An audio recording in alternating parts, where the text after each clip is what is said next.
பாலியல் குற்றவாளிகளை தண்டிப்பேன்னு கண்ணாடி முன்னாடி நின்று ஏதாவது சொல்லிட்டாரா சீமான்னு எனக்கு தெரியல. எப்படி கூச்சம் இல்லாமல் சொல்ல முடியுதுன்னா ஒன்று கெட்டவன் கேடு கெட்டவன். விஜய் சினிமாவில் ஒரு பிரபல நடிகர், இவர் ஒரு இயக்குனருங்க. ரெண்டு பேரும் கற்பனாவாதத்தின் வழியாக ஒரு அரசாங்கத்தை கட்டமைக்க விரும்புகிறாங்க. திமுக கூட தான் இந்தியா கூட்டணியில் இருக்கிறது. அறிவாலயத்தின் வாசலிலே வந்து காங்கிரஸ் காத்து கிடக்கிறதா இல்லது டெல்லிக்கு போய் ராகுல் காந்தி என்ன சொல்கிறாருன்னு ஒரு வார்த்தை கேட்டு வந்துடுறேன்னு சொல்லி ஸ்டாலின் புறப்பட்டு போகிறேன்னு சொல்கிறாங்க. நீ டெல்லிக்கு நான் காவடி தூக்குவேன், நான் அப்படி தான் போயிட்டு வருவேன்னு சொன்னால் உன் கட்சி தொண்டை உனையை பற்றி என்ன நினைப்பாங்கிறதா என்னுடைய கேள்வி. கூட இருக்கிறவனை பூரா விரட்டி விட்டுட்டு ஒற்றை தலைமைன்னு பேசி கடைசியில் வந்து பங்காளிகளோடு சண்டை போட்டு விட்டு பகையாளியாக இருக்கக்கூடிய பாஜகவோட போய் கைகட்டி நிற்க வேண்டிய ஒரு கடினமான நிலைமை வந்து விட்டதில்லை அவருக்கு. உங்களுக்கு யாருக்கும் பாதிப்பு இல்லை, அதனால நீங்க அச்சப்பட வேண்டியதில்லை. 25 ஆண்டு கால அனுபவத்தின் வழியாக எம்ஜிஆர் அடைந்த உயரத்தை நீ எப்படி எடுத்தோடனே வருவ? 2 ஆண்டுல எப்படி வருவ? பேசிக்கிட்டு இருக்கோம். அவேகா வந்ததுனால, பேரம் பேசினதுனால 25 சீட்டை 28 முடிஞ்சிச்சு, ராஜ்யசபா வாங்க முடிஞ்சிச்சு காங்கிரஸ் கட்சியால். உனக்கு என்ன பிரயோஜனம் இருந்துச்சு sir? What bro, it's very wrong bro. AR Rahman வந்து தாமதமாக ஒரு பள்ளிவாசலுக்கு தொழுகைக்கு போகிறார். செருப்பு போட்டிருக்கிற இடத்துல கடைசி வரிசையில் தான் அவருக்கு வந்து இடம் கிடைக்கிது. அவரை யாருமே திரும்பியே பார்க்கல. வழிபாட்டு இடத்துல யாரை, இறைவனை தவிர வேறு யாரையுமே வந்து நம்ம ஒரு பொருட்டாக கருதக்கூடாது என்பது அங்கே வந்து ப்ராக்டிஸ் செய்யப்பட்டது. அங்கே வந்து விஜய் வர்றார் அப்படிங்கிற கூச்சல் போடுவது அப்படிங்கிறத அவங்க யார் வந்து விரும்ப மாட்டாங்க. தொழுகை நடைபெற போகுது. மற்ற சகோதரர்கள் கொஞ்சம் அமைதியாக இருங்க. அல்லாஹ் ரஹ்மத் செய்வான். கொஞ்சம் அமைதியாக இருங்க. அல்லாஹு அக்பர். சிறுபான்மை மக்களை பொறுத்தவரையில் அவங்களுக்கு வந்து இந்திய அளவில் இல்லை, உலக அளவில் வந்து பெரிய அச்சுறுத்தல் வந்து அவங்களுக்கு இருக்குது. நம்ம வந்து பாதுகாப்பற்ற சூழலில் இருக்கோம் நம்ம அப்படிங்கிறது ஒன்று இருக்குது. ஆறுமுகம் வீட்டில் வந்து ஒரு நாட்டு வெடிகுண்டு வெடிச்சிருச்சுன்னு வச்சுக்கோங்க, அது லோக்கல் கேஸு. அகமது வீட்டில் நாட்டு வெடிகுண்டு வெடிச்சிருச்சுன்னா இன்டர்நேஷ்னல் கேஸ். அவர் வந்து அல் கொய்தாவோட தொடர்பில் இருந்தாரான்னு கேட்டுருவாங்க. அது நம்ம வந்து ஒவ்வொரு நாளும் தன்னுடைய அந்த குடிகார புருஷன்ட்ட வந்து நான் கற்போட தான் இருக்கேன், நான் வந்து தப்பான ஆள் கிடையாதுன்னு பொண்டாட்டி தினசரி நிரூபிக்கிற மாதிரி ஒரு இஸ்லாமியனோ ஒரு கிறிஸ்தவனோ இந்த ஊரில் இந்த இந்தியாவில் இருக்கக்கூடிய மைனாரிட்டியாக இருக்கிறவன் தன்னை வந்து ஒவ்வொரு முறையும் கிரிக்கெட்டில் விளையாண்டா கூட நாங்கள் வந்து பாகிஸ்தானுக்கு வந்து இதுக்கு சொல்ல மாட்டோம் அப்படின்னு சொல்லி நிரூபிக்க வேண்டிய கட்டாயத்தில் இருக்கான்.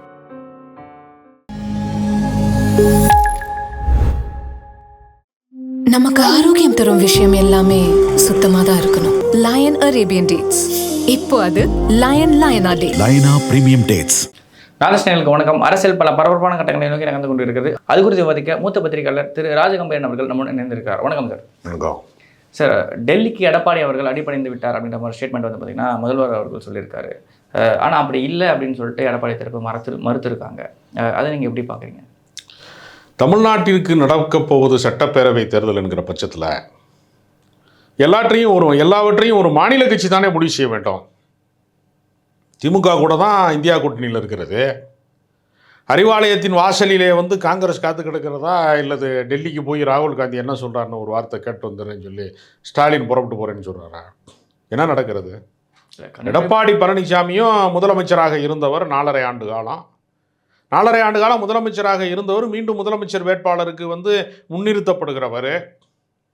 டெல்லிக்கு போனால் அவருடைய தனிப்பட்ட இமேஜின்னு ஒன்று, அதாவது அவருக்கு இமேஜ் இல்லைன்னா கூட அந்த கட்சியோட இமேஜ் என்ன ஆகும்?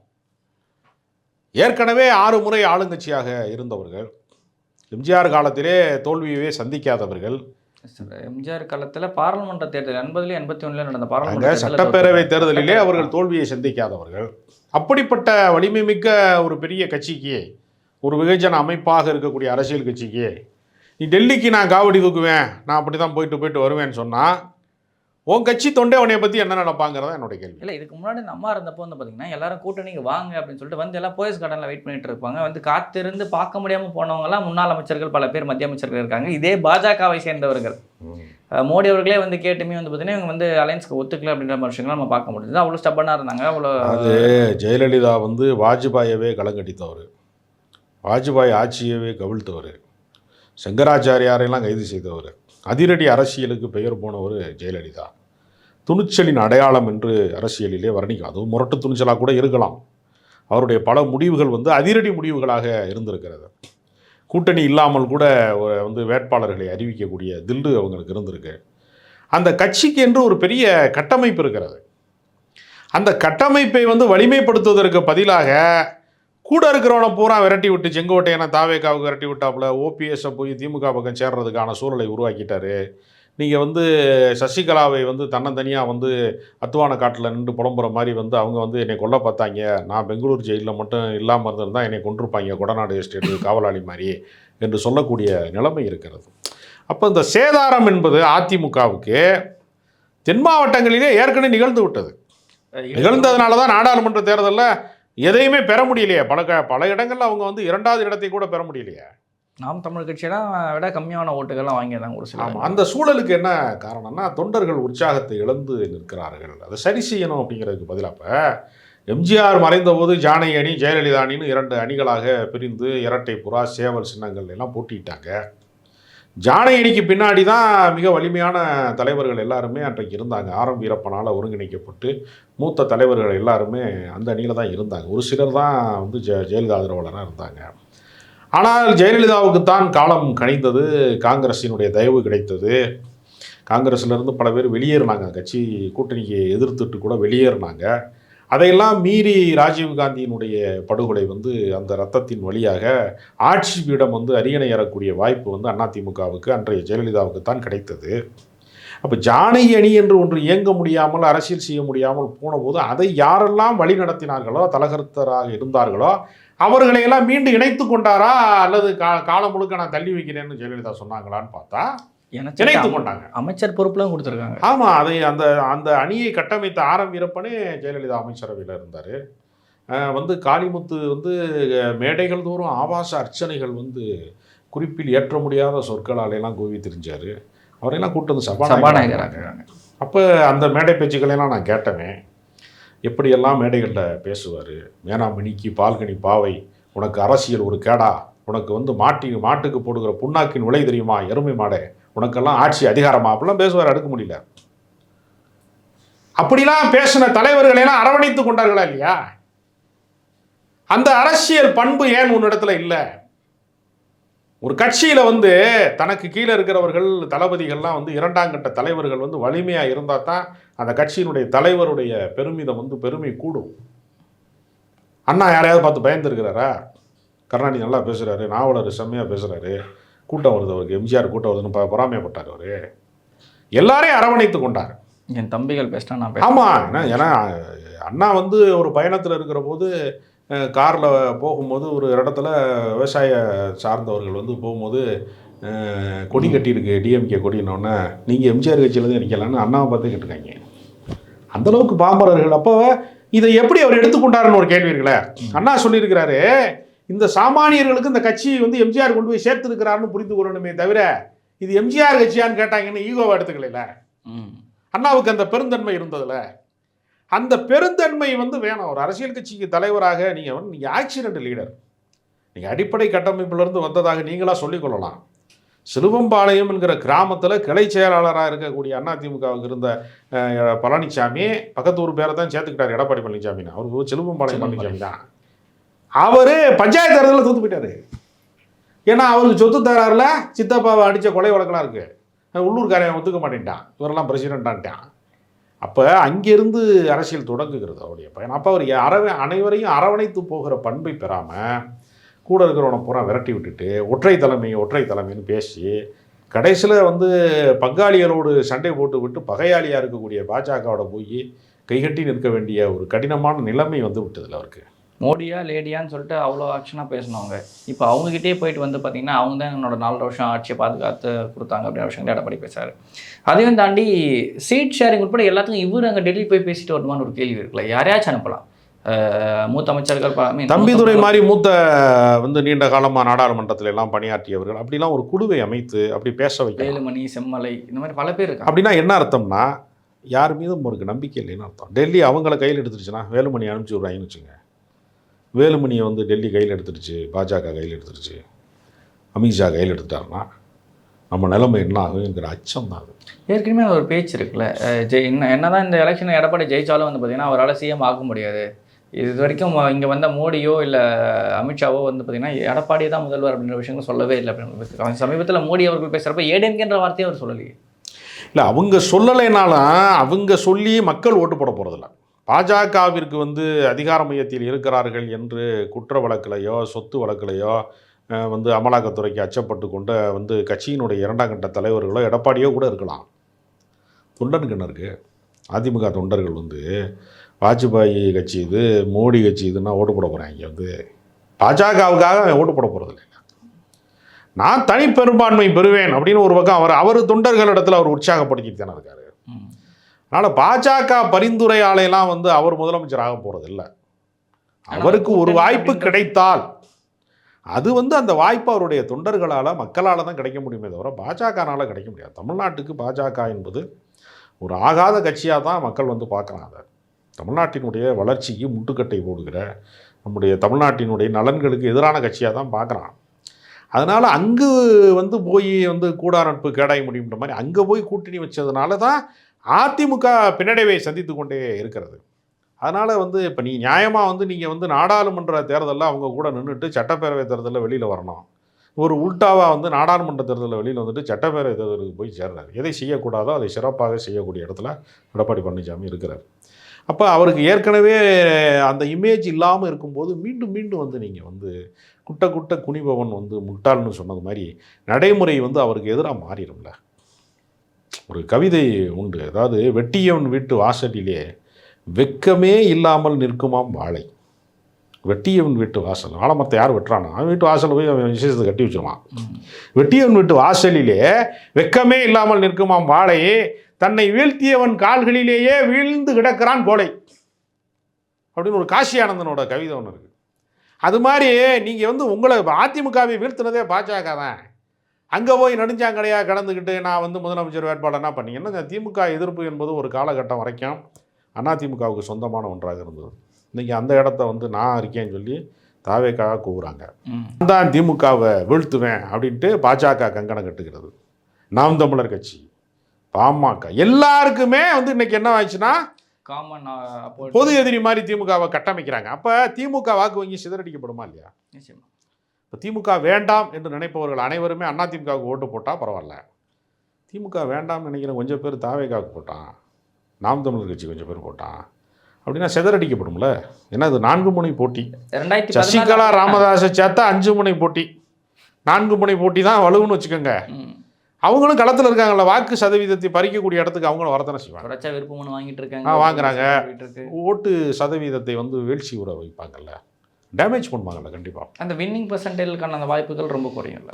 ஆமாம், நிச்சயமாக எல்லா இடத்துலையும். இப்போ என்னென்னா வாக்குகளை சிதறடிப்பவர்கள் அப்படிங்கிற ஒரு அணி இருக்குல்ல, யார் வரப்போகிறோம் அப்படிங்கிறது ஒரு அணி. திமுகவா அதிமுகவா, ஸ்டாலின் தொடர வேண்டுமா வேண்டாமா, இதுதான் அரசியல். எடப்பாடி பழனிசாமியா முக ஸ்டாலினா, இவ்வளோதான் அரசியல். இருமுனை போட்டி தான் கள அரசியல். அதை தாண்டி இவங்க என்ன செய்கிறாங்க, சிதறடிக்கப்பட்ட வாக்கு வங்கிக்கான வேலை திட்டங்களை வந்து தாவேகா கையில் எடுக்குது, நாம் தமிழர் கட்சி கையில் எடுக்குது. அப்படின்னா பொறுப்பான எதிர்கட்சியாக அதை இவங்க ஃபஸ்ட்டே வந்து டிசால்வ் பண்ணியிருக்கணும்ல. பெருசாக வந்து அந்த ஓட்டுகள் சிதறடிக்கப்படாமல் அதை ஒருங்கிணைக்கிறதுக்கான வேலையை எடப்பாடி அவர்கள் பண்ணியிருக்கணும்ல. அது ஏன் அவர் பண்ணல? இல்லை, அவருக்கு என்னென்னா தாவேகாவை தான் அவர் தொடக்கத்தில் எதிர்பார்த்தார். அந்த ஆசையில் தான் வந்து பிள்ளையார் சொல்லி போட்டாச்சுலாம் சொன்னார், அவர் எதிர்பார்த்தார். ஆனால் இவங்க அதை வச்சு நான் சமீபத்தில் ஒரு ஸ்டேட்மெண்ட் கொடுத்தாரு. 90 சீட்லாம் சொன்னார்ல, 2 வருஷம்லாம் சொன்னார்ல, அது அவர் சொல்லலை. யார்? அதிமுக வந்து அப்படிலாம் உடன்படலை. இவங்க கோரிக்கை வச்சாங்க, 90 சீட்டு கொடுக்கணும் எங்களுக்கு, 2 வருஷம் நான் முதலமைச்சர் ஆக்கணுங்கிறதுலாம் இவங்க வச்ச கோரிக்கை. இது பாஜக ஸ்ட்ராட்டஜி மாதிரி இல்லை, எடியூரப்பாக்கும் இவங்களுக்கும் வச்சுருந்தாங்களா? அப்படி அவங்க பேசுனாங்க. அதனால தான் அது கூட்டணியாக மலரலை. அந்த கூட்டணிக்கான வாய்ப்பை வந்து தட்டி பறித்தது இந்த பேராசை தான். ஒரு குறைந்தபட்சம் நாங்கள் வந்து ஒரு சட்டமன்ற உறுப்பினர்கள் இவ்வளோ பேர் வெற்றி பெற்று முதல் கட்டமாக வந்து எங்கள் விஜய் வந்து எதிர்க்கட்சி தலைவர் ஆவார் அப்படிங்கிற அளவுக்கு பேசியிருந்தாங்கன்னா, விஜயகாந்த் அரசியல் செய்தது மாதிரி படிநிலை வளர்ச்சிக்கு போயிருந்தாங்கன்னா பரவாயில்ல. இவங்க எடுத்தவொடனே வந்து வந்து ஒரு முல்லாவோட ஒரு நகைச்சுவை ஒன்று உண்டு. முல்லா அவர் வந்து ஒரு உணவகத்துக்கு ஒரு ஹோட்டலுக்கு சாப்பிட போகிறாரு. முதல் சப்பாத்தி சாப்பிட்றாரு, 2வது சப்பாத்தி சாப்பிட்றாரு, 3வது சப்பாத்தி, பசி தீரலை. 4வது சப்பாத்தி முடிச்சு 5வது சப்பாத்தி தீரும்போது பசி தீர்ந்துருச்சு. அடுத்த முறை அந்த ஹோட்டலுக்கு போனார் முல்லா. எடுப்படியே அந்த 5வது சப்பாத்தியை கொண்டு வந்தார். 4 சப்பாத்தி சாப்பிட்டதுனால தான் 5வது சப்பாத்தியில் பசி தீர்ந்துச்சுங்கிறத பற்றி உணராமல் 5வது சப்பாத்தியை எடுத்தவொடனே கொண்டு வந்தார். தாவேக்காவோட கோரிக்கையே அந்த 5வது சப்பாத்தி தான். எடுத்தவொடனே எப்படி அது வந்து முதலமைச்சராக முடியும்? அது யாருக்குமே சாத்தியம் இல்லையே. எடுத்தோடனே யாருமே ஆகலையே. எல்லாருமே படிநிலை வளர்ச்சியில் வந்தவங்க. இவங்க தன்னை எம்ஜிஆரோட ஒப்பிட்டுக் கொள்வதே அபத்தம் அவர். ஏன்னா எம்ஜிஆர் வந்து 1949 வந்து திமுக தொடங்குதுன்னா அவர் 52 வந்து கட்சியில் வந்து தீவிரமாக பணியாற்ற தொடங்கிட்டார். 72 வரைக்கும் 20 வருஷ காலம் திமுகவில் வந்து மிக கடுமையான ரோல் பண்ணியிருக்காரு. அப்போ வந்து எம்எல்ஏ ஆயிருக்காரு, பொருளாளர் ஆயிருக்காரு, சினிமா தொடர்ச்சியாக வந்து தன்னுடைய படங்களில் பிரச்சாரங்கள் மேற்கொண்டிருக்காரு. அப்போ 20 வருடம் திமுகவில் பயிற்சி பெற்றவன் அரசியல் அறியாதவன் இருக்க முடியுமா?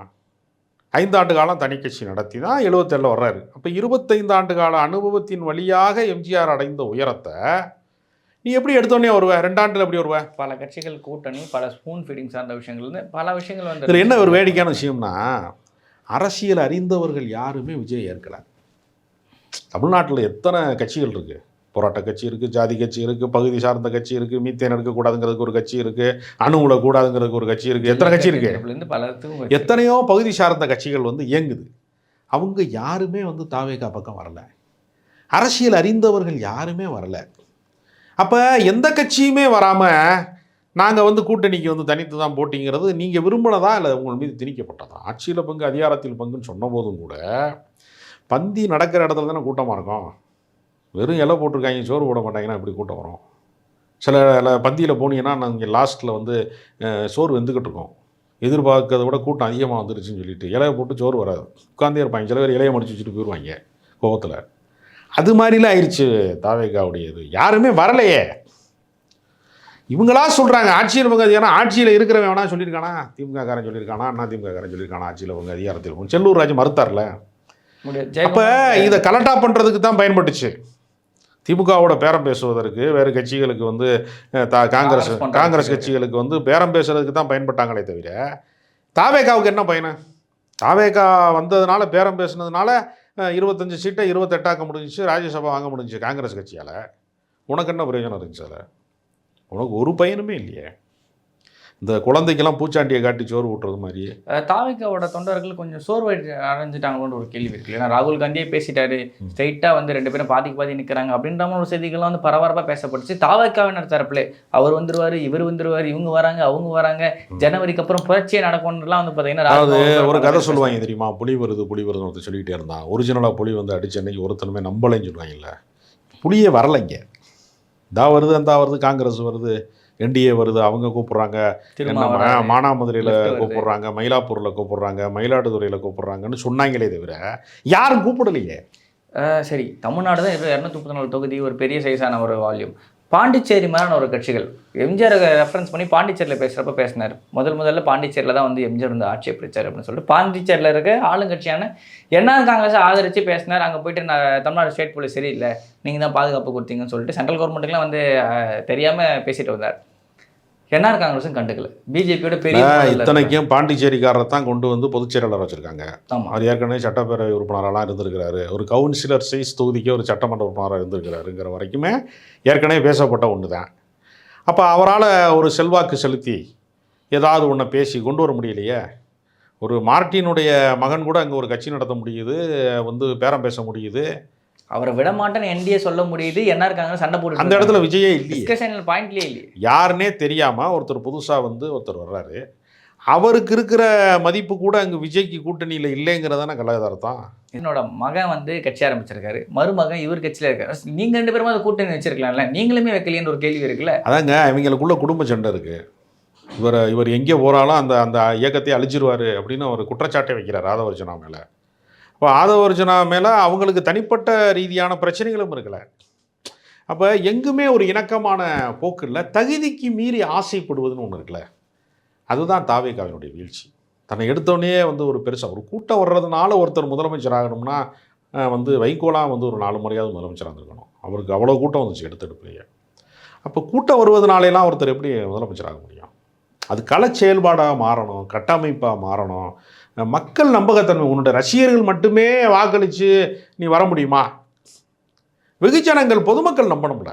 பொது வாக்காளர்களை சென்றடைவதற்கு விஜயிட என்ன செயல் திட்டம் இருந்ததுன்னு ஒரு கேள்வி இருக்குல்ல. ஸ்ட்ரைட்டாக சிஎம் ஆகிட்டு தான் வந்து உங்களுக்கு கிராமத்தில் அது யாராவது கிராமமாக ஊராக போகிற ஒருத்தரை மக்கள் பிரதிநிதியாக தேர்வு செய்வாங்களா?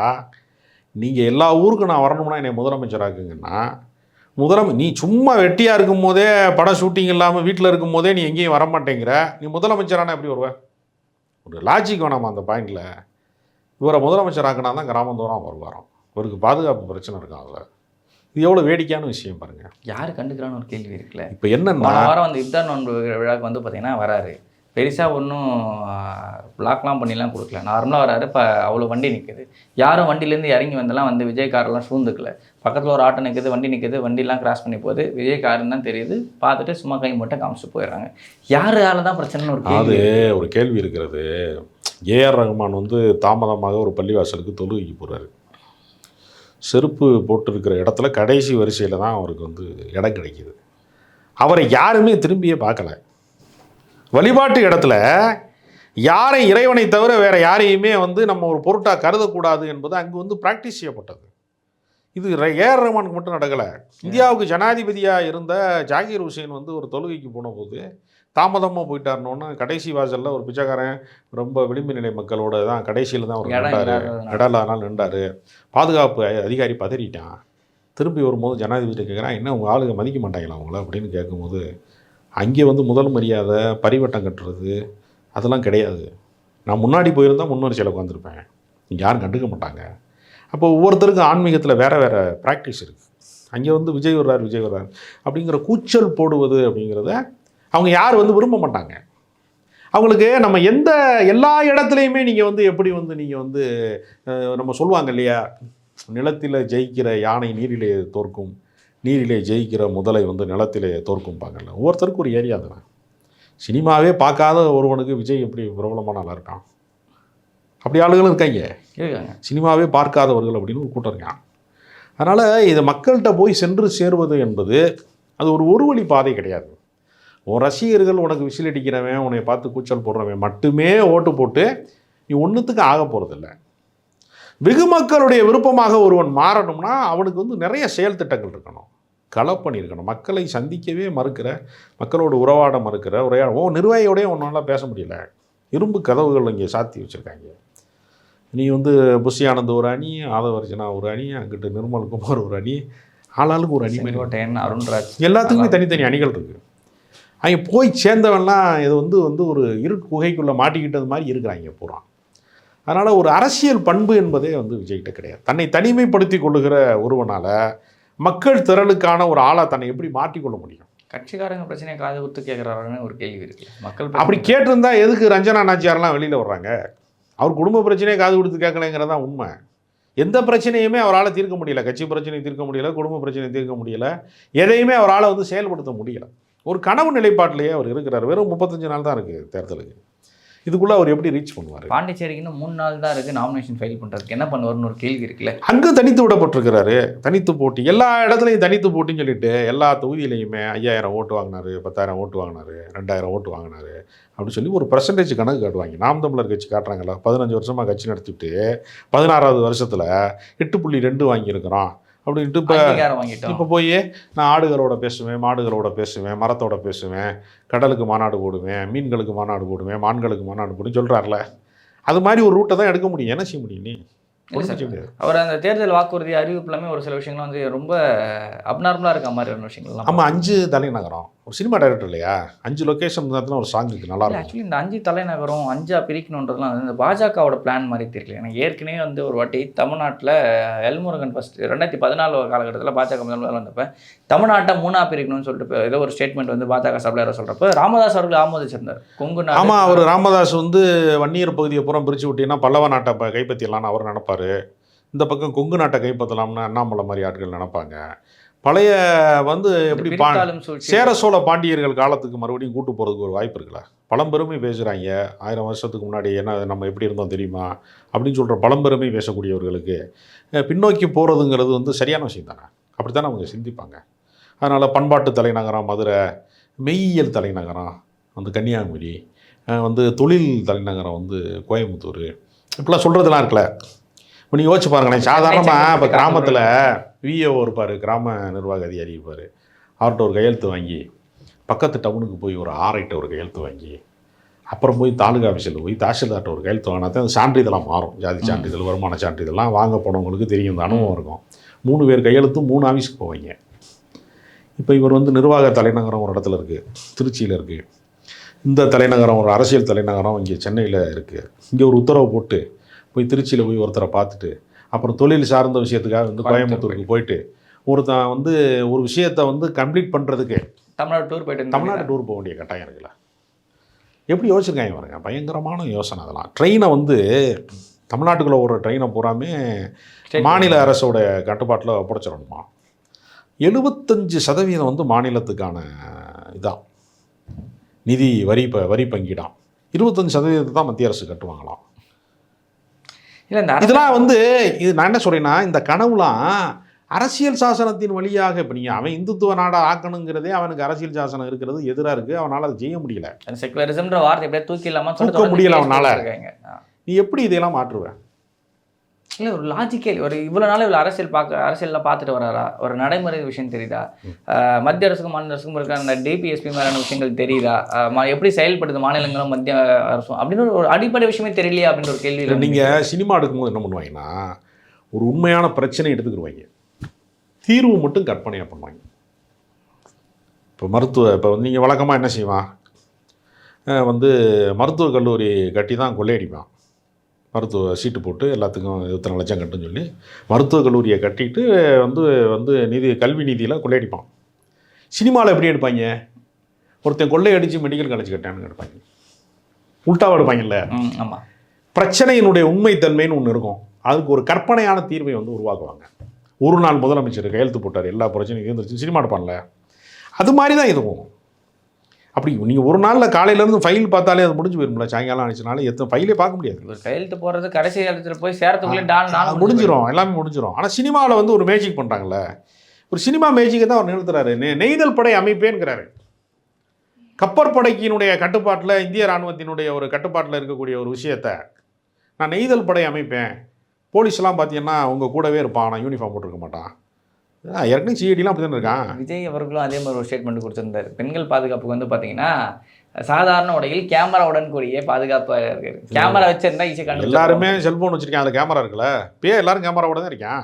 இல்லை இந்த ரெண்டு காமெண்ட்ஸும் சிமிலராக இருக்க மாதிரி இருக்கு. ரெண்டு பேருக்குமே சினிமாக்காரங்க, ரெண்டு பேருமே அடிப்படையில் விஜய் சினிமாவில் ஒரு பிரபல நடிகர், இவர் ஒரு இயக்குனருங்க. ரெண்டு பேரும் கற்பனாவாதத்தின் வழியாக ஒரு அரசாங்கத்தை கட்டமைக்க விரும்புகிறாங்க. ரெண்டு பேரும் சேர்ந்து ஆனால் கலை யதார்த்தத்தில் இவங்க இருக்கிறாங்களான்னு ஒரு கேள்வி இருக்குல்ல, அதுதான் அவங்ககிட்ட இல்லை. அதான் அவங்களுடைய பெரிய பலவீனம். கூட்டணி சார்ந்த விஷயங்களும் ரெண்டு பேரும் முரண்பாடான விஷயங்கள்லாம் முடிவுகள் தான் எடுத்துகிட்டு இருக்காங்க. கொள்கை சார்ந்த விஷயங்களும் ஏடாக்குடமான விஷயங்கள் ரெண்டு பேரும் மாறி மாறி ஓடிக்கிட்டு இருக்கு. மக்கள் சார்ந்த பிரச்சனைகளும் இல்லாமல் மாடுக்கு பிரச்சனை ஆடுக்கு பிரச்சனைன்ற மாதிரி விஷயங்கள்லாம் ஓடிக்கிட்டு இருக்கு. ஆனால் பாலியல் குற்றங்களுக்கு மரண தண்டனைன்ற மாதிரி விஷயங்கள்லாம் வந்து அது உண்மையாகவே நிறைவேற்றினா அந்த தண்டனை, முதல் தண்டனை சீமானுக்கு தானே கிடைக்கும். அவர் தன்னை தான் சொல்கிறாரான்னு தெரியல எனக்கு. நீ யோசிச்சு பாருங்களேன், பெண்களுக்கு பாதுகாப்பு இல்லைன்னு சொல்கிற விஜய் வீட்டில் அவருடைய மனைவி பாதுகாப்பான சூழலில் இல்லை, என்னை துன்புறுத்துறாங்கன்னு அவங்க வந்து நீதிமன்றத்துக்கு போகிற நிலைமை இருக்கிறது. இப்போ இவங்க யாரை பார்த்து பேசுகிறாங்கன்னு தெரியல. பாலியல் குற்றவாளிகளை தண்டிப்பேன்னு கண்ணாடி முன்னாடி நின்று ஏதாவது சொல்லிட்டாரா சீமான்னு எனக்கு தெரியல. இது எப்படி கூச்சம் இல்லாமல் சொல்ல முடியுதுலாம்? தன்னை அவ்வளவு புனிதனாக கற்பனை செய்து கொண்டு பேசுகிறாங்க. இதெல்லாம் ஒரு ஜனநாயக பண்புல வருமா? அது இப்போ நீங்கள் ஒருத்தன் திருடிட்டானோங்கிற சந்தேகத்தில் அடித்து கொண்டு விட்டாங்க திருப்போணத்தில் வந்து ஒரு காவலாளியை.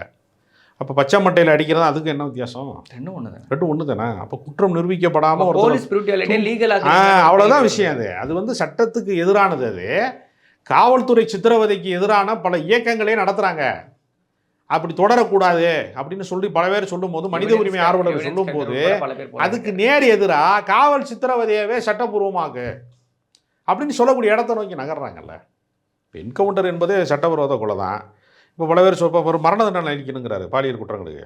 மரண தண்டனைங்கிறதே முதல்ல தவறானது அப்படிங்கிற கருத்தே பல பேர்கிட்ட இருக்கு. இல்லை, அது ஒரு நியாயமான விஷயம். முன்னாள் ஜனாதிபதி அப்துல் கலாம் அவர்கள் இந்த டைகர் மன் உட்பட பல பேருக்கு வந்து அந்த கடைசி நேரத்தில் ஒரு விஷயம் ஸ்டேட்மெண்ட்லாம் சொல்லியிருந்தார். இதில் சீமானை பற்றி பேசுகிறப்போ வந்து பார்த்தீங்கன்னா, அவர் வந்து இந்த இலங்கை சார்ந்த விஷயங்கள் பேசுகிறப்போ வந்து பார்த்தீங்கன்னா, எங்கள் அண்ணா இருந்த இடத்துல நான் இருந்ததுன்னா வந்து பார்த்தீங்கன்னா சிங்கள பெண்களை இது பண்ணியிருப்பேன், பாலியல் கொடுமை பண்ணியிருப்பேன் ஸ்டேட்மெண்ட் ஓப்பனாக பேசியிருக்கு. அப்போ இவரோட ஸ்டாண்டே வந்து மல்டிபிள் ஸ்டாண்டாக இருக்கிற மாதிரியான விஷயம். அதாங்க, நான் வந்து ராஜபக்சேக்கு உடைய என்ன கோட்பாடு இருக்கோ, இனவரி கோட்பாடு இருக்கோ, அவன் எப்படி பாலியல் வன்முறை செய்கிறானா, அப்படி எப்படி இனப்படுகொலை செய்கிறானா, அதை நான் செய்வேன்னு ஒருத்தர் சொல்கிறார். அப்போ உனக்கு என்ன? ஆமாங்க, கண்ணுக்கு கண்ணு பல்லுக்கு பல்லுனா அந்த உலகத்தில் ஒருத்தன் கூட வந்து ஊனமுற்றவனாக தான் எல்லாருமே இருக்கணும்னு சொல்லுவாங்க. அதைத்தான் காந்தி வந்து வாழ்நாள் முழுக்க வந்து அந்த தவறு திரும்ப நிகழக்கூடாதுங்கிறதுக்காகத்தான் ஒரு தத்துவத்தை அவர் சொன்னார். இவங்க அதற்கு நேர் எதிராக நான் வந்து தமிழ் பெண்களை வந்து அவன் சீரழிக்கிறேன்னா நான் சிங்கள பெண்களை சீரழிப்பேன் அப்படி சொல்கிறது இருக்குல்ல. அப்போ அவர் அரசியல் பண்பற்றவர், அவர் அரசியல் முதிர்ச்சியற்றவர் அப்படிங்கிறது தான் அது காட்டு. மனிதாபிமானம் சார்ந்த விஷயங்களும் இருக்குல்ல. அப்படி ஒன்று இருந்தால் தானே அது. நீங்கள் பல பேருக்கு இங்கே வந்து என்ன பிரச்சனைனா, அவன் வந்து மேடையில் பேசும்போது மட்டுமே தன்னை புத்தனாக கருதி கொள்கிறான். களத்தில் வந்து கீழே இறங்கும்போது அவன் வந்து சராசரிக்கும் கீழானவனாக இருக்கிறான். சராசரி மனிதனுக்கு இருக்கக்கூடிய கூச்சநாச்சம் கூட, குறைந்தபட்ச குற்ற உணர்ச்சி கூட இல்லாதவனாக இருக்காங்கிறது அவன் பிரச்சனையே. இப்போ திமுக சார்ந்த விஷயங்கள், அதிமுக சார்ந்த விஷயங்கள் எடுக்கிறப்போ வந்து பார்த்தீங்கன்னா 2 பேருமே தேர்தல் வாக்குறுதிகளை வந்து பெருசாக அறிவிக்கல. அதிமுக பார்ஷியலாக ஒரு 3 டைம் வந்து இன்ஸ்டால்மெண்ட்டில் அறிவிச்சிருந்தாங்க ஒரு சில விஷயங்கள். ஆனால் அது பெருசாக மக்களிடம் பேசப்பட்டுச்சான்னு ஒரு கேள்வி இருக்குல்ல. இந்த ஒருவேளை இந்த தேர்தலில் மக்கள் வந்து இலவசங்களை தாண்டி வேறு ஏதாவது விரும்புகிறாங்களான்னு ஒரு கேள்வி வந்து நினைக்கும். இலவசங்களை தாண்டி அப்படிங்கிறது இல்லைங்க. இலவசங்கள் எப்பொழுதுமே பெரிய தாக்கத்தை உண்டாக்கியிருக்கு. அது வந்து நீங்கள் வந்து ஜெயலலிதா ஆட்சியில் பார்த்தீங்கன்னா மிக்சி கிரைண்டர் கொடுப்பேன் அப்படின்லாம் அவங்க அறிவிச்சாங்க. அதுக்கு முன்பு கூட நீங்கள் பார்த்தீங்கன்னா கலைஞர் வண்ண தொலைக்காட்சி பெட்டி, இப்போ கலர் டிவி சாதாரணமாயிருச்சு. அப்போ வந்து ஒரு பெரிய கனவாக இருந்துச்சு. அது வந்து ஒரு பெரிய அளவில் வந்து களத்தில் வேலை செய்தது. அதை வந்து ரிப்பேர் ஆனால் யார் பார்க்குறதுன்னு கூட வைகோ அப்போ எதிர்நிலைப்பாட்டில் வந்து கேள்வி கேட்டார். நீ அரசியலில் ஜெயிக்காமல் வீட்டில் சும்மா தான் இருக்க போகிறேன், நீனே சர்வீஸ் பண்ணி கொடுன்னா ஸ்டாலின் பேசினார். கடந்த காலங்களில் தான் நடந்திருக்கு, பல வேடிக்கைலாம் நடந்திருக்கு. அதனால் இலவச திட்டங்கள் அப்படிங்கிறது இருக்குல்ல, அது விளிம்பு நிலை மக்களுக்கான பிரச்சனை. நீங்கள் மகளிர் உரிமை தொகையினோட 1000 ரூபா இதெல்லாம் பெரிய காசான்னு வந்து மிடில் கிளாஸில் அப்பர் மிடில் கிளாஸ்காரனுக்கு அப்படி தோணலாம். ஆனால் ஒரு கூலி வேலை பார்க்குறவங்க, நடவு வேலை பார்க்குறவங்க, சாமானிய மக்கள் இருக்காங்க. அவங்க அரசாங்கத்தினுடைய எந்த அதிகாரத்தையுமே சுவைக்காதவர்கள், எந்த பலனையுமே அனுபவிக்காதவர்கள். அவங்களுக்கு போய் சேருதில்ல. ஒரு விடியல் பேருந்துங்கிறது ஒரு அம்மா கோயம்பேட்டில் கீரை வாங்கிட்டு, ஒரு கீரை வியாபாரம் பார்க்குற அம்மா வந்து ஒரு கூடையை தூக்கிட்டு ஒரு ஒயிட் போர்டு பஸ்ஸில் ஏறுறது இருக்குல்ல, அதுக்கு வந்து அது ஒரு பெரிய சாதனை. ஒரு ஆட்டோவில் போகிறவன், காரில் போகிறவனுக்கு, பைக்கில் போகிறவனுக்கு அது வந்து ஒரு பொருட்டே கிடையாது. அதனால் விளிம்பு நிலை மக்கள் அப்படிங்கிறப்ப அது பெரிய அளவில் தாக்கத்தை ஏற்படுத்தும். நலத்திட்டங்கள் வந்து திமுகவுக்கு வந்து ஒரு பெரிய சப்போர்ட்டாக தான் இருக்கும். எதிர்ப்பு கருத்துக்கள் இருக்கிறது. தூய்மை பணியாளர் மாதிரி, இடைநிலை ஆசிரியர்கள் மாதிரி சில போராட்டங்கள், எதிர்நிலைப்பாடுகள்லாம் இருக்குது. ஆனால் அதை வந்து தீர்க்கக்கூடிய ஆற்றலோட நான் அதை சரி செய்வேங்கிற இடத்துல ஒரு எடப்பாடி பழனிசாமி இல்லை. அவரோட ஒரு நம்பிக்கைக்குரியவர். இப்போ எம்ஜிஆர் காலத்தில் வாத்தியார்கள் பூரா வந்து ஆசிரியர்களுக்கு ரொம்ப குறைந்த சம்பளம் வழங்கப்பட்ட காலகட்டம் 80களோட காலகட்டம். எங்கள் ஊரில் வந்து ஒரு ஸ்பின்னிங் மில் இருந்துச்சு, பஞ்சாலை இது. அதில் வேலை பார்க்கக்கூடிய தொழிலாளி சம்பளத்தை விட ஆசிரியர் சம்பளம் குறைவாக இருந்தது. அப்போ அதுக்கு எதிராக போராடினாங்க. இப்போ கலைஞர் போய் அந்த போராட்டங்களில் பூரா கலந்து கொண்டு பேசுவார். ஒரு எதிர்க்கட்சி தலைவராக இருக்கார். அவர் கலந்து கொண்டு பேசி நான் வந்து ஆசிரியர்களுக்கு சம்பளத்தை மத்திய அரசுக்கு இணையாக உயர்த்துவேன் அப்படின்னு கோரிக்கையை வந்து அவர் வந்து வச்சார். எனக்கு வந்து தேர்தலுக்கான இதாக அறிக்கையை சொன்னார். அதே மாதிரி அதை செஞ்சிட்டார் அவர். அதனால் அரசு ஊழியர்கள் வந்து கலைஞர் மேலே பெரிய பற்று கொண்டவர்களாக இருப்பாங்க. அப்போ ஒரு பிரச்சனையை வந்து கையில் எடுத்து அதை நான் தீர்ப்பேன்னு சொல்லக்கூடிய இடம் இருக்குல்ல, அந்த நம்பகத்தன்மையில் வந்து எடப்பாடி இருக்கிறாரா, ஏடிஎம்கே இருக்கிறதா? எந்த பிரச்சனையும் இவர் வந்து பார்க்க கூட இல்லை. அது ரொம்ப வேடிக்கையான விஷயம் என்னன்னா, தூய்மை பணியாளர் ஒரு 16 மண்டலம் இருக்குன்னா ஏறத்தாழ வந்து 14 மண்டலங்களை தனியார் மயமாக்குனது அதிமுக தான். நீங்கள் முதல் கட்டமாக 2001 தான் தூய்மை பணியாளர்களுக்கான அந்த தனியார் மையம் தொடங்குது. ஜெயலலிதா ஆட்சி காலத்தில் தான் அது தொடங்குது. அப்போ வந்து ஜெயலலிதா சில ஐஏஎஸ்கள்லாம் சொல்கிறாங்க இதை. அப்போ கடுமையாக வந்து எதிர்க்கிறார் யார், கலைஞர். அப்போ அவர் திரும்ப ஆட்சிக்கு வர்றாரு. ஆட்சிக்கு வந்து எல்லாரையும் அரசு பணியாளர் ஆகிட்டார். மறுபடியும் ஆள் எடுக்கும்போது இவங்க 10 வருஷத்தில் படிநிலையில் அதை தனியார் மயம் ஆகிட்டாங்க. இப்போ வந்து கலைஞர் என்ன முடிவை எடுத்தாரோ அந்த முடிவை தான் ஸ்டாலின் எடுக்கணும். இப்போ அந்த அரசாங்கம் என்ன காரணம் சொல்கிறாங்க, எங்களுக்கு நிதி நெருக்கடி அப்படி தான் சொல்கிறாங்களே தவிர இந்த பிரச்சனையை அவங்க நிராகரிக்க முடியாது. தீர்க்க வேண்டிய கட்டாயம் அவங்களுக்கு இருக்குது. இடைநிலை ஆசிரியர்கள் போராடும் போது எடப்பாடி பழனிசாமி சொன்னார், என்ன சொன்னார், அதை நான் ஏற்றுக்க மாட்டேன்னு சொன்னார். இவங்க படிநிலையில் தீர்த்து வைப்போம்னு சொல்கிறாங்க. இப்போதைக்கு அவங்க தீர்த்து வைக்கலைனாலும் அவங்களால தீர்த்து வைக்க முடியுங்கிற நம்பிக்கை அரசு ஊழியர்கள்ட்ட, போராட்டக்காரர்கள்ட்ட, இவங்ககிட்ட தான் சண்டை போட முடியும். திமுக தான் சண்டை போட முடியும். அதிமுக செவிமடுக்காது, வரவே மாட்டாங்க. ஆமாம். எனக்கு இன்னும் சொல்ல போனால் ஒரு வித்தியாசமான விஷயம் என்னென்னா, இந்த விளிம்பு நிலை மக்களோட அரசியலை பூரா அதிமுக தான் கையில் வச்சுருந்துச்சு. பெண்கள் ஓட்டுலேருந்து எல்லாமே வந்து நீங்கள் பார்த்தீங்கன்னா அதிமுக ஓட்டர்ஸ் எல்லாருமே அதை பூரா மகளிர் உரிமை தொகை மாதிரியான திட்டங்களின் வழியாக திமுக கைப்பற்றிருச்சு. இப்போ கொஞ்சம் கொஞ்சமாக பழைய அதிமுகவாக திமுக மாறிக்கிட்டே இருக்குது. அந்த அடித்தட்டு மக்கள், அது நிர்வாகம். நான் சொல்கிறது அடித்தட்டு மக்களை வந்து தன் பக்கம் ஈர்ப்பதற்குல. அதனால் ஸ்டாலின் வந்து இன்னொரு எம்ஜிஆர் மாதிரி வந்து ஒரு வசீகரமான ஒரு தலைவராக மாறிக்கிட்டு இருக்காரு அடித்தட்டு மக்கள்கிட்ட. அதுதான் வந்து அவங்களுக்கு பெரிய அடித்தளமாக வந்து வாக்கு எண்ணிக்கையில் வந்து பெருசாக அவங்களை கை கொடுக்கும்னு நான் நம்புகிறேன். Okay sir. பெரம்பூரில் விஜய் ஜெயிப்பாரா அப்படின்றது ஒரு மிகப்பெரிய டாக் ஆஃப் த டவுன் ஓடிட்டே இருக்குது. பல பேர் சொல்ல விஷயம்னு பார்த்தீங்கன்னா வந்து சிறுபான்மையார் ஓட்டு அதிகமாக இருக்குது, அதனால் அவர் வந்து அங்கே ஈஸியாக ஜெயிச்சிருவார் அப்படின்னு சொல்கிறோம். வெறும் சிறுபான்மையார் ஓட்டு மட்டுமே விஜய் வாங்குவாரா? சிறுபான்மையார்னு சொல்கிறவங்க எதை நம்பி விஜய்க்கு ஓட்டு போடுங்கன்னு ஒரு கேள்வி இருக்குது. இல்லை, சிறுபான்மை மக்களை பொறுத்தவரையில் அவங்களுக்கு வந்து இந்திய அளவில் இல்லை உலக அளவில் வந்து பெரிய அச்சுறுத்தல் வந்து அவங்களுக்கு இருக்குது. நம்ம வந்து பாதுகாப்பற்ற சூழலில் இருக்கணுமா அப்படிங்கிறது ஒன்று இருக்குது. ஆறுமுகம் வீட்டில் வந்து ஒரு நாட்டு வெடிகுண்டு வெடிச்சிருச்சுன்னு வச்சுக்கோங்க, அது லோக்கல் கேஸு. அகமது வீட்டில் நாட்டு வெடிகுண்டு வெடிச்சிருச்சுன்னா இன்டர்நேஷ்னல் கேஸ். அவர் வந்து அல் கொய்தாவோட தொடர்பில் இருந்தாரான்னு கேட்டுருவாங்க. அதுக்கு நிரூபிக்க வேண்டிய அவசியமே கிடையாது. பல சந்தேகங்களை அவங்க மேலே செலுத்திடுவாங்க. அப்போ இந்த நடைமுறையில் ஒவ்வொருத்தனுமே வந்து நம்ம கண்காணிக்கப்படுகிறோம், அல்லது நம்ம வந்து ஒவ்வொரு நாளும் தன்னுடைய அந்த குடிகார புருஷன்ட்ட வந்து நான் கற்போடு தான் இருக்கேன், நான் வந்து தப்பான ஆள் கிடையாதுன்னு பொண்டாட்டி தினசரி நிரூபிக்கிற மாதிரி ஒரு இஸ்லாமியனோ ஒரு கிறிஸ்தவனோ இந்த ஊரில் இந்த இந்தியாவில் இருக்கக்கூடிய மைனாரிட்டியாக இருக்கிறவன் தன்னை வந்து ஒவ்வொரு முறையும் கிரிக்கெட்டில் விளையாண்டா கூட நாங்கள் வந்து பாகிஸ்தானுக்கு வந்து இதுக்கு சொல்ல மாட்டோம் அப்படின்னு சொல்லி நிரூபிக்க வேண்டிய கட்டாயத்தில் இருக்கான். அந்த நெருக்கடிகளுக்கெல்லாம் ஒரு பெரிய கட்சி வந்து நமக்கு வந்து அரணாக இருக்க வேண்டும்னு நினைக்கும் போது அகில இந்திய அளவில் காங்கிரஸ், மாநில அளவில் திமுக மாதிரியான சக்திகளோட தான் சிறுபான்மை மக்கள் இணைந்து நிற்பார்களே தவிர இவர் மேலையெல்லாம் நிற்க மாட்டாங்க. இவர் திருப்பரங்குன்றம் பிரச்சனையில் பாராமுகமாக இருந்துட்டார். கிறிஸ்தவர்களை வந்து தாக்குதல் நடத்துகிற போது இவர் வந்து கண்டன அறிக்கை கூட விடலை. 3 நாளைக்கு முன்னாடி ஃபங்க்ஷன். அதனால் நோன்பு கஞ்சி குடிக்கிறதுனாலெல்லாம் ஓட்டு விழுகாது. நயினார் நாகேந்திரன் தான் நோன்பு கஞ்சி குடிக்கிறாரு, பாஜக ஓட்டு விழுகுமா என்ன? அதனால் மைனாரிட்டிகள்லாம் வந்து ஒட்டுமொத்தமாக விஜய் பக்கம் சாய வாய்ப்பில்லை. அப்படி ஒரு கற்பனையான ஒரு பிரச்சாரத்தை கட்டமைக்கிறாங்க. அந்த பிரச்சாரம் எடுபடுமான்னு ஒரு கேள்வி இருக்கு. பிரச்சாரம் எடுப்படும். அது விஜயோட அரசியல் வந்து ஒரு கவர்ச்சி அரசியலாக இருக்கே தவிர கட்டமைப்பு சார்ந்த அரசியலாக, ஒரு கான்கிரீட்டான உறுதிமிக்க அரசியலாக, கீழ்நோக்கி போகிற அரசியலாக, சாமானியர்களுடைய நம்பகத்தன்மைக்குரிய அரசியலாக அது கன்வெர்ட் ஆகலை. அந்த மாற்றத்தை நோக்கி அது நகரவே இல்லை. அதனால் விஜய் அரசியல் என்பது வெற்றிகரமான அரசியலாக மாறாது. அதற்கு அவருக்கு நெடுந்தூரம் பயணிக்கணும், நீண்ட உழைப்பு அவருக்கு தேவைப்படும். இந்த 35 நாளில் ஒன்றும் முடிவுக்கு வராது. ஓகே சார், இவ்வளோ நாள் உங்களை பொண்ணா நேரத்தை கொண்டு போய் தேங்க்யூ.